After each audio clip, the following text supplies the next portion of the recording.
I met a salesperson who sells 57 cars a month some years ago, makes $450 a year. And I went over to his office after our meeting and I sat down with him. I said, dude, how do you do it? He said, well, I stay in touch with my customer base every single month. I said, you can't talk to all those people every single month. You wouldn't have time to do anything else. He goes, I didn't say I talk to them. I said, what, do you send a newsletter? And he looks at me like I'm an idiot. He goes, would you read a newsletter from a car salesman? I said, no. He goes, why the hell would I do that? I said, okay, clue me in. He said, I either text them, email them, or call them. And when I call them, 90% of the time, what's it going to get? Voicemail. Voicemail. He goes, I leave the same message every single time. And then he demonstrates it for me. He opens up his database, and this is the only customer name I'll remember on my deathbed, Mrs. McGregor. He said, he puts it on speaker, he goes, if Mrs. McGregor answers, I'll say the same thing I will if she doesn't answer. Sure enough, it goes to voicemail, and this is the message he leaves.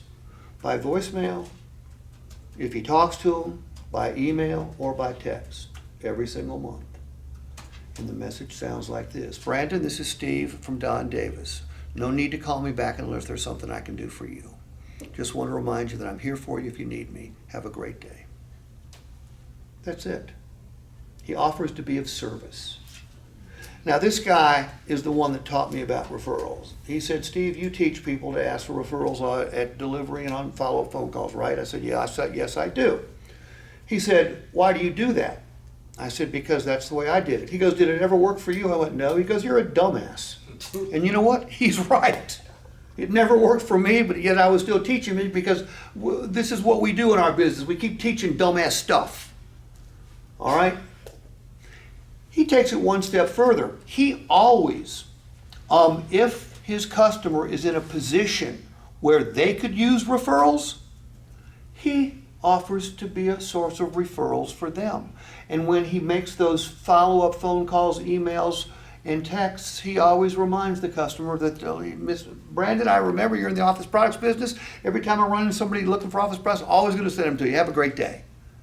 He's become a lot of people's favorite car salesperson. When he taught me this, I started asking my friends. You know, I belong to a country club. I'm the only car guy there. So I started asking people. I said, hey, who's your favorite car salesperson? Most of them said, what are you talking about? I said, well, who's your favorite? You said, you buy cars, right? Well, yeah, I buy cars. Who's your favorite car salesperson? Very few of them could give me a name. But the ones that did raved about whoever the name they gave me. Yeah, I buy so-and-so from at Roswell Audi. Great guy, stays in touch with me. Bought 3 cars from him. Wouldn't think about buying from anybody else. That's where you want to get in this. That's how you get rich. You don't get rich by showing up here on time and working your shifts. You can make a good living, don't get me wrong. You don't get rich that way. You get rich by developing a clientele that considers you, Victor, to be the man when it comes to cars. Gigi, you develop such a good relationship with your clients that they wouldn't buy from anybody else, and they send everybody they know or run into looking for a vehicle to you. That's how you get rich selling cars.